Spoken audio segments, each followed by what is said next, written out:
आस्था, मन्नत और अनजानी भूल। कटंगी के जाम गांव में हनुमान जी की मूर्ति को नुकसान पहुंचाने की जिस घटना ने पूरे हिंदू समाज को आक्रोश की आग में झोंक दिया, उसकी हकीकत अब सामने आ चुकी है।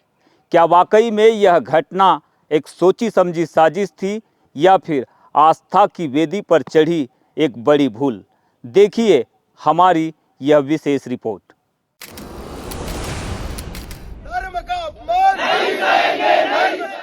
तारीख 16 और 17 मार्च की दरमियानी रात, अमावस्या का सन्नाटा और जाम गांव का हनुमान मंदिर।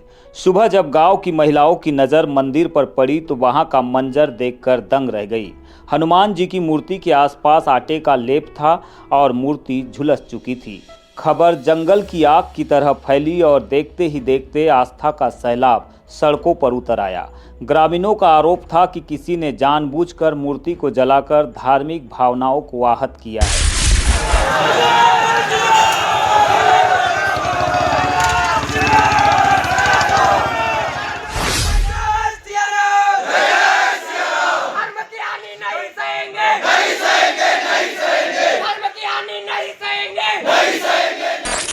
पुलिस के सामने चुनौती बड़ी थी। मंदिर खुला था, न खिड़कियां थी न सीसीटीवी कैमरे, लेकिन एसपी आदित्य मिश्रा के निर्देशन में फॉरेंसिक टीम ने तकनीकी और फिजिकल साक्ष्यों की कड़ियां जोड़ी।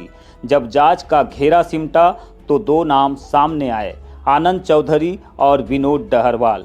चौंकाने वाली बात यह थी कि इनमें से एक बैंक कर्मचारी है और दूसरा शासकीय शिक्षक। दोनों का कोई आपराधिक रिकॉर्ड भी नहीं था, लेकिन उनकी एक मन्नत ने पूरे गांव की धार्मिक भावनाओं को भड़का दिया। दिनांक 16 और 17 मार्च को की दरमियानी रात में थाना कटंगी के ग्राम जाम में एक हनुमान जी का जो मंदिर स्थित है, वहाँ पर सुबह गांव वालों के द्वारा पुलिस को सूचना मिली थी कि जो हनुमान जी की मूर्ति है उसमें ऐसा प्रतीत हो रहा है कि आग लगी है। पुलिस तत्काल मौके पर पहुंची थी। वहाँ पर जाके जो टेक्निकल और फिजिकल साक्ष्य रहते हैं वो हमने एकत्रित किए थे। उसी के साथ साथ कोशिश की थी कि यदि गांव में से कोई व्यक्ति हो, क्योंकि प्रथम दृष्टि ऐसा नहीं समझ में आ रहा था कि किसी व्यक्ति के द्वारा मंदिर को या भगवान जी की मूर्ति को क्षति पहुंचाने के उद्देश्य से ये किया गया है। उसमें एक सबसे बड़ी चुनौती हमारे लिए थी कि मंदिर में आज भी आप देखेंगे तो कोई गेट नहीं है, वो तो ओपन एक्सेस का मंदिर था और ना ही कोई उस प्रकार के सीसीटीवी कैमरा थे आसपास जिससे कि साक्ष्य एकत्रित किया जा सके।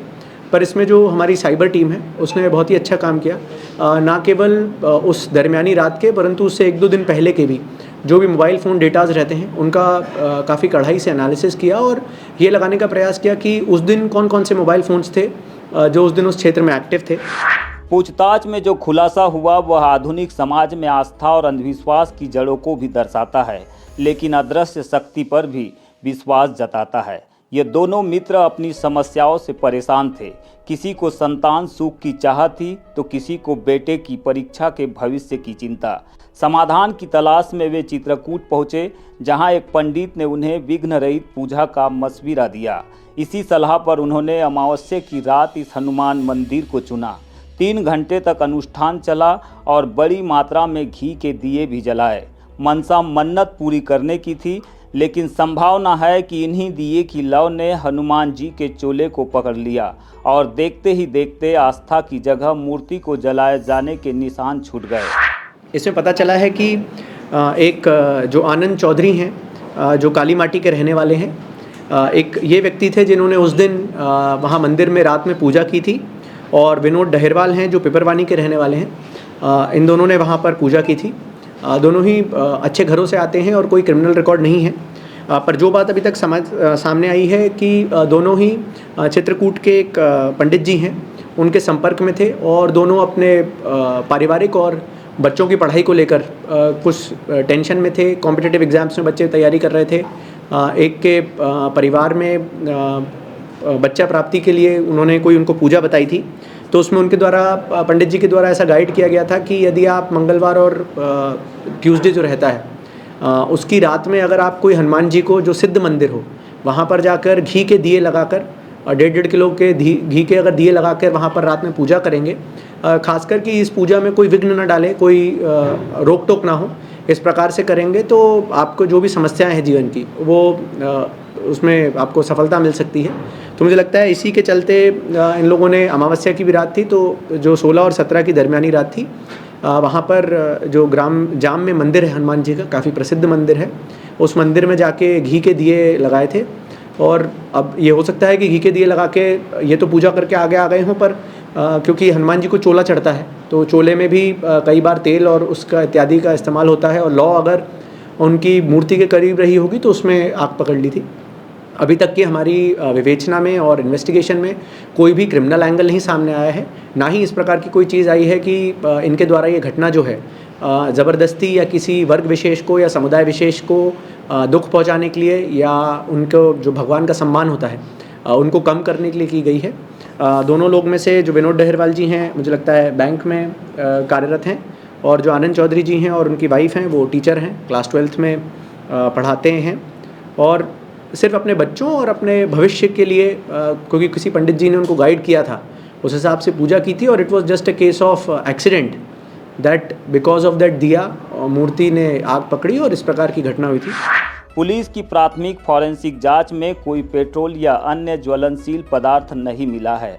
यह एक अनचाही दुर्घटना थी जो लापरवाही और आस्था के मेल से हुई, लेकिन इस बीच भावनाओं की आड़ में कानून हाथ में लेने वालों पर भी पुलिस ने शिकंजा कसा है। कटंगी बंद, चक्का जाम और अशांति फैलाने के कारण मामले भी दर्ज किए गए। इसमें एक महत्वपूर्ण चीज़ ये है कि कल भी हम लोगों ने कई लोगों को और पहले भी समझाने का प्रयास किया था कि कई बार हम लोग ऐसे मुद्दों को एक अलग तरह का रंग देने का कोशिश करते हैं, जो कि नहीं करना चाहिए। कल भी कुछ लोगों ने जो हाईवे है उसको रोकने की या जाम रोकने की कोशिश की थी, उस पर भी कल अपराध पंजीबद्ध हुआ है। और मैं सभी से अपील करता हूं कि आप लोग सोशल मीडिया और इसके माध्यम से यदि कोई जानकारी आती है तो पहले उसको वेरीफाई करें।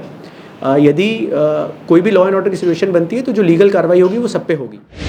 पुलिस ने इस मामले की गुत्थी सुलझाते हुए स्पष्ट कर दिया कि मंशा किसी की धार्मिक भावनाएं आहत करने की नहीं थी, बल्कि मन्नतों को पूरा करने की जिद में बरती गई एक लापरवाही और मानवीय चूक थी। इसी के चलते किसी पर भी दंडात्मक केस दर्ज नहीं किया गया है, लेकिन यह घटना समाज के लिए एक आईना भी है।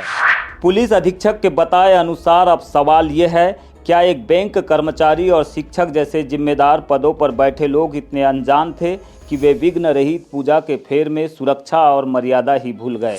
क्या हमारी मन्नतें इतनी बड़ी हो गई कि हम सार्वजनिक आस्था के केंद्रों को अपने निजी प्रयोग की वस्तु समझने लगे हैं? पुलिस जांच का इंतजार किए बिना सड़कों पर उतरना, चक्का जाम करना और अशांति फैलाना क्या सही है? क्या भावनाओं का आवेग कानून से बड़ा हो सकता है? शायद इस घटना का सबसे बड़ा सबक यही है कि आस्था जब तक विवेक के साथ है तब तक वह शक्ति है, लेकिन जब वह लापरवाही और अंधविश्वास का चोला धारण कर ले तो वह केवल विवाद ही पैदा करती है। इंसान रास्ता भटक जाता है ना, तो जो रास्ता बताता है वही सही लगता है। हम सिर्फ 5-10 गाँव में पता कर रही कि आनंद चौधरी आदमी किस टाइप का है और ये कैसे परिवार से बिलोंग करता है। या मेरा प्रायश्चित करेंगे मूर्ति आप? जी बिल्कुल उसके लिए